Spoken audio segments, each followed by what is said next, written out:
എല്ലാ വിദ്യാർത്ഥികൾക്കും പുതിയൊരു വീഡിയോയിലേക്ക് സ്വാഗതം. ഈ വർഷത്തെ LBS പാരാമെഡിക്കൽ ഡിപ്ലോമ കോഴ്സുകളായിട്ടുള്ള DPharm, DHI, DMLT ഇതുപോലെ വിവിധ ഡിപ്ലോമ കോഴ്സുകളിലേക്കുള്ള പ്രവേശനത്തിൻ്റെ ഭാഗമായിട്ടുള്ള സ്പെഷ്യൽ അലോട്ട്മെൻറ്റിലേക്കുള്ള ഓപ്ഷൻ രജിസ്ട്രേഷൻ വിദ്യാർത്ഥികൾക്ക് ജനുവരി 16-ാം തീയതി ഉച്ചയ്ക്ക് 2 മണിവരെ ഓപ്ഷനുകളായിട്ട് നൽകാവുന്നതാണ്. നിലവിൽ LBS വഴി ഡിപ്ലോമ കോഴ്സിലേക്കുള്ള അലോട്ട്മെൻറ്റിൽ പങ്കെടുത്ത് ഏതെങ്കിലും കോളേജുകളിൽ അഡ്മിഷൻ നേടിയിട്ടുള്ള വിദ്യാർത്ഥികൾ ആണെങ്കിൽ വിദ്യാർത്ഥികൾ കോളേജിൽ നിന്നുള്ള NOC സർട്ടിഫിക്കറ്റ് അപ്ലോഡ് ചെയ്ത് കൊടുത്തുകൊണ്ടാണ് ഇതിൽ പങ്കെടുക്കേണ്ടത്. ഗവൺമെൻറ് കോളേജിൽ അലോട്ട്മെൻറ്റ് ലഭിച്ച അഡ്മിഷൻ നേടിയ വിദ്യാർത്ഥികൾക്ക് NOCയുടെ ആവശ്യമില്ല. അതുപോലെ തന്നെ നിങ്ങൾക്ക് സെൽഫ് ഫിനാൻസ് കോളേജിലാണ് അലോട്ട്മെൻറ്റ് കിട്ടി നിങ്ങൾ അഡ്മിഷൻ നേടിയിട്ടുള്ളതെങ്കിൽ കോളേജിൽ നിന്നുള്ള NOC കോളേജ് LBS വെബ്സൈറ്റ് വഴി ഇഷ്യൂ ചെയ്തിട്ടുണ്ട് എങ്കിൽ, അതായത് ഓപ്ഷൻ രജിസ്ട്രേഷൻ പേജിൽ NOC ഇഷ്യൂഡ് എന്ന് പറഞ്ഞുകൊണ്ട് കാണിക്കുന്നുണ്ട് എങ്കിൽ നിങ്ങൾ വീണ്ടും NOC അപ്ലോഡ് ചെയ്ത് നൽകേണ്ട ആവശ്യമില്ല. അതുപോലെ തന്നെ താല്പര്യമുള്ള, അതായത് അലോട്ട്മെൻറ്റ് കിട്ടിയാൽ അഡ്മിഷൻ നേടുമെന്നുറപ്പുള്ള കോളേജുകളിലും കോഴ്സുകളിലേക്ക് മാത്രമേ വിദ്യാർത്ഥികൾ ഓപ്ഷൻസ് നൽകാൻ പാടുള്ളൂ. കാരണം താല്പര്യമില്ലാതെ കോളേജ് കോഴ്സുകൾ നൽകിയിട്ട് അലോട്ട്മെൻറ്റ് കിട്ടി പിന്നീട് നിങ്ങൾ ജോയിൻ ചെയ്തിട്ടില്ല എങ്കിൽ നിങ്ങൾക്ക് ആ ഒരു സീറ്റ് കൂടി നഷ്ടപ്പെടുന്ന സാഹചര്യമായിരിക്കും ഉണ്ടാവുക. അതുകൊണ്ട് തന്നെ താല്പര്യമുള്ള കോളേജ് കോഴ്സുകൾ മാത്രം ഓപ്ഷൻസ് ആയിട്ട് നൽകിയാൽ മതിയാകും. അതുപോലെ തന്നെ വിദ്യാർത്ഥികൾ ശ്രദ്ധിക്കേണ്ടത് ഈ ഒരു അലോട്ട്മെൻറ്റുമായി ബന്ധപ്പെട്ട് വാക്കൻസീസ് എപ്പോഴാണ് പ്രസിദ്ധീകരിക്കുക എന്നുള്ളത് വിദ്യാർത്ഥികൾ പ്രധാനമായിട്ടും ചോദിക്കുന്ന ഒരു കാര്യമാണ്. അപ്പോൾ നിലവിൽ വെബ്സൈറ്റിൽ വാക്കൻസി പ്രസിദ്ധീകരിച്ചിട്ടുണ്ട്. അപ്പോൾ ഓരോ കോളേജിലും ഏതൊക്കെ കോഴ്സുകൾക്കാണ് ഏതൊക്കെ കാറ്റഗറിയിലാണ് വാക്കൻസി ഉള്ളത് എന്നുള്ള കാര്യം നമുക്ക് നോക്കാം. ഈ ഒരു LBSൻ്റെ വെബ്സൈറ്റിൽ നിങ്ങൾക്ക് കാണാൻ സാധിക്കും vacancy for the online allotment on 17/1/2025 എന്ന് പറഞ്ഞുകൊണ്ട് കാണാം. അവിടെ ഡൗൺലോഡ് ഓപ്ഷൻ കൊടുത്തിട്ടുണ്ട്. അപ്പോൾ അതിൽ ക്ലിക്ക് ചെയ്ത് നിങ്ങൾ ആ ഒരു PDF ഡൗൺലോഡ് ചെയ്ത് എടുക്കുക. അപ്പോൾ അതിൽ ഓരോ കോളേജിൻ്റെയും ഓരോ കോഴ്സിലെ ഓരോ കാറ്റഗറി തിരിച്ച് എത്ര വാക്കൻസി ഉണ്ട് എന്നുള്ളത് കൃത്യമായിട്ട് മെൻഷൻ ചെയ്തിട്ടുണ്ട്. അപ്പോൾ ഇവിടെ നിങ്ങൾക്ക് കാണാം ഇതുപോലെയാണ് വാക്കൻസീസ് ഉണ്ടാവുക. ഡിപ്ലോമ ഇൻ കാർഡിയോവാസ്കുലർ ടെക്നോളജിയിൽ SC വിഭാഗത്തിൽ ഒരു സീറ്റാണ് കണ്ണൂർ ഗവൺമെൻറ് മെഡിക്കൽ കോളേജിലുള്ളത്. അതുപോലെ തന്നെ MU കാറ്റഗറി, അതായത് മുസ്ലിം വിഭാഗത്തിലുള്ളവർക്കായിട്ട് ഒരു സീറ്റാണ് വാക്കൻസി ഉള്ളത്. അതുപോലെ VC, അതായത് VC ആ ഒരു കാറ്റഗറിയിൽ ഉള്ളത് ഒരു സീറ്റാണ് വാക്കൻസി ഉള്ളത്.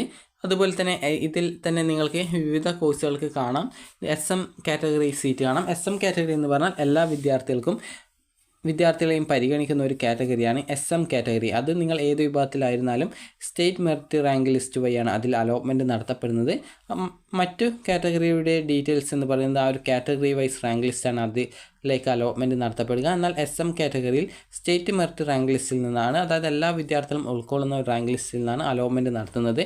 അതുകൊണ്ട് തന്നെ ഏത് കാറ്റഗറിയിലുള്ള വിദ്യാർത്ഥികൾക്കും SM സീറ്റിൽ അലോട്ട്മെൻറ്റ് കിട്ടുന്നതായിരിക്കും. അപ്പോൾ വിദ്യാർത്ഥികൾക്ക് താല്പര്യമുള്ള കോളേജ് കോഴ്സുകൾക്ക് വാക്കൻസി ഉണ്ടോ എന്ന് നോക്കുക. അതുപോലെ തന്നെ നിങ്ങൾക്ക് നിങ്ങളുടെ കാറ്റഗറിയിലും അതുപോലെ തന്നെ SM കാറ്റഗറിയിലും വാക്കൻസി ഉണ്ടോ എന്ന് നോക്കുക. അപ്പോൾ നിങ്ങൾക്ക് അതനുസരിച്ച് നിങ്ങൾക്ക് അലോട്ട്മെൻറ്റ് കിട്ടിയാൽ നിങ്ങൾ അഡ്മിഷൻ നേടുമെന്നുറപ്പുള്ള കോളേജുകളും കോഴ്സുകളും നിങ്ങൾക്ക് ഓപ്ഷൻസ് ആയിട്ട് വെക്കാവുന്നതാണ്. അപ്പോൾ വാക്കൻസിയുള്ള കോഴ്സുകൾ കാർഡിയോവാസ്കുലർ ടെക്നോളജി ഉണ്ട്, അതുപോലെ തന്നെ ഡെൻ്റൽ ഓപ്പറേറ്റിംഗ് റൂം അസിസ്റ്റൻ്റ് ഉണ്ട്, അതുപോലെ തന്നെ ഡിപ്ലോമ ഇൻ ഫാർമസി, അതുപോലെ തന്നെ അതായത് ഡിപ്ലോമ ഇൻ ഫാർമസിയിലാണ് കൂടുതൽ വാക്കൻസീസ് കൊടുത്തിട്ടുള്ളത്. അതുപോലെ തന്നെ ഈ ഒരു റെസ്പിറേറ്ററി ടെക്നോളജി ഉണ്ട്, അതുപോലെ സെൻട്രൽ സ്റ്റെറിലൈൻ സപ്ലൈ ഡിപ്പാർട്ട്മെൻറ്റ് ടെക്നോളജിക്ക് ഉണ്ട് വാക്കൻസി ഉണ്ട്. അതുപോലെ തന്നെ ഡയാലിസിസ് ടെക്നോളജി, അതുപോലെ തന്നെ എൻഡോസ്കോപ്പിക് ടെക്നോളജി, അതുപോലെ ഡെൻ്റൽ ഹൈജീനിസ്റ്റ്, അതുപോലെ ഹെൽത്ത് ഇൻസ്പെക്ടർ, അതുപോലെ തന്നെ വേക്കൻസി ഉള്ളത് ഡെൻ്റൽ മെക്കാനിക്സ്, അതുപോലെ തന്നെ മെഡിക്കൽ ലബോറട്ടറി ടെക്നോളജി, ഇതുപോലെ വിവിധ കോഴ്സുകൾക്ക് വാക്കൻസീസ് കൊടുത്തിട്ടുണ്ട്. അപ്പോൾ നിങ്ങൾക്ക് താല്പര്യമുള്ള കോഴ്സ് ഉണ്ടോ, അതുപോലെ താല്പര്യമുള്ള കോളേജിൽ വാക്കൻസി ഉണ്ടോ എന്നുള്ളത് നോക്കി. അതുപോലെ ന്യൂറോ ടെക്നോളജി കോഴ്സ് ഉണ്ട്, അതുപോലെ തന്നെ ഒഫ്താൽമിക് അസിസ്റ്റൻ്റ്, ഇതുപോലെ വിവിധ കോഴ്സുകളുണ്ട്. അതുപോലെ operation theatre and anaesthesia technology, അതുപോലെ തന്നെ റേഡിയോളജിക്കൽ ടെക്നോളജി, അതുപോലെ തന്നെ radio diagnosis and radiotherapy technology. ഈ ഒരു രീതിയിൽ വിവിധ കോഴ്സുകൾക്ക് വിവിധ കാറ്റഗറിയിൽ വിവിധ കോളേജുകളിലായിട്ട് വാക്കൻസി കാണാൻ സാധിക്കും. അപ്പോൾ നിങ്ങൾക്ക് താല്പര്യമുള്ള കോളേജിൽ താല്പര്യമുള്ള കോഴ്സിൽ വാക്കൻസി ഉണ്ടോ എന്ന് നോക്കുക. ഇത് നോക്കി അതുപോലെ തന്നെ അലോട്ട്മെൻറ്റ് കിട്ടിയാൽ നിങ്ങൾ അഡ്മിഷൻ നേടുമെന്ന് ഉറപ്പുള്ള കോളേജുകളും കോഴ്സുകളും ഓപ്ഷൻസ് ആയിട്ട് ഉൾപ്പെടുത്തി നിങ്ങൾക്ക് താല്പര്യമുള്ള കോഴ്സുകളിലേക്ക് അഡ്മിഷന് വേണ്ടി ഈ ഒരു സ്പെഷ്യൽ അലോട്ട്മെൻറ്റിൽ ഓപ്ഷൻ നൽകാവുന്നതാണ്. അപ്പോൾ വിദ്യാർത്ഥികൾ LBS വെബ്സൈറ്റ് ലോഗിൻ ചെയ്തുകൊണ്ട് ആപ്ലിക്കേഷൻ സ്റ്റാറ്റസ് പേജിലേക്ക് എത്തുന്നതാണ്. അവിടെ നിങ്ങൾക്ക് താഴോട്ടേക്ക് സ്ക്രോൾ ചെയ്ത് കഴിഞ്ഞാൽ ലേറ്റസ്റ്റ് അലോട്ട്മെൻറ്റ്സ് എന്നുള്ള ഭാഗത്ത് രജിസ്റ്റർ എന്നുള്ള ഒരു ഓപ്ഷൻ കാണാം, ഒരു ബട്ടൺ കാണാം. നിങ്ങൾക്ക് അതിൽ ക്ലിക്ക് ചെയ്തുകൊണ്ട് വിദ്യാർത്ഥികൾക്ക് ഓപ്ഷൻ രജിസ്ട്രേഷൻ പേജിലേക്ക് പോകാവുന്നതും NOC അപ്ലോഡ് ചെയ്ത് കൊടുക്കേണ്ട ആവശ്യമുണ്ടെങ്കിൽ മാത്രം NOC അപ്ലോഡ് ചെയ്ത് കൊടുക്കുക.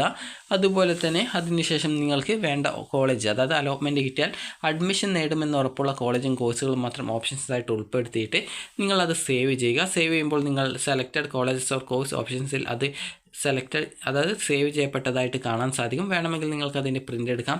ഇത്ര മാത്രമാണ് ഓപ്ഷൻ രജിസ്ട്രേഷൻ ചെയ്യാനായിട്ടുള്ളത്. അപ്പോൾ വിദ്യാർത്ഥികൾ ചോദിക്കുന്ന മറ്റൊരു കാര്യമാണ്, സെൽഫ് ഫിനാൻസിൽ ഒരു കോളേജിൽ അലോട്ട്മെൻറ്റ് കിട്ടി അഡ്മിഷൻ നേടിയിട്ടുണ്ട്, എന്നാൽ സെയിം കോളേജിൽ തന്നെ മറ്റൊരു കോഴ്സിലേക്ക് ഓപ്ഷൻ നൽകണമെങ്കിൽ NOC വേണോ എന്നുള്ളത്. അപ്പോൾ വിദ്യാർത്ഥികൾ ശ്രദ്ധിക്കേണ്ടത്, കോളേജിൽ നിന്ന് നിങ്ങൾക്ക് മറ്റൊരു കോഴ്സിലേക്ക് മാറണമെങ്കിൽ ആ ഒരു കോളേജിൻ്റെ അനുമതി ആവശ്യമാണ്. അപ്പോൾ അതുകൊണ്ട് തന്നെ നിങ്ങൾ കൃത്യമായിട്ട് കോളേജിൽ നിന്നുള്ള NOC അപ്ലോഡ് ചെയ്തുകൊണ്ട് വേണം ഈ ഒരു അലോട്ട്മെൻറ്റിൽ ഓപ്ഷൻ നൽകാനായിട്ട്. അപ്പോൾ വിദ്യാർത്ഥികൾക്ക് ഈ ഒരു വീഡിയോ ഉപകാരപ്രദമായിട്ടുണ്ടെന്ന് കരുതുന്നു.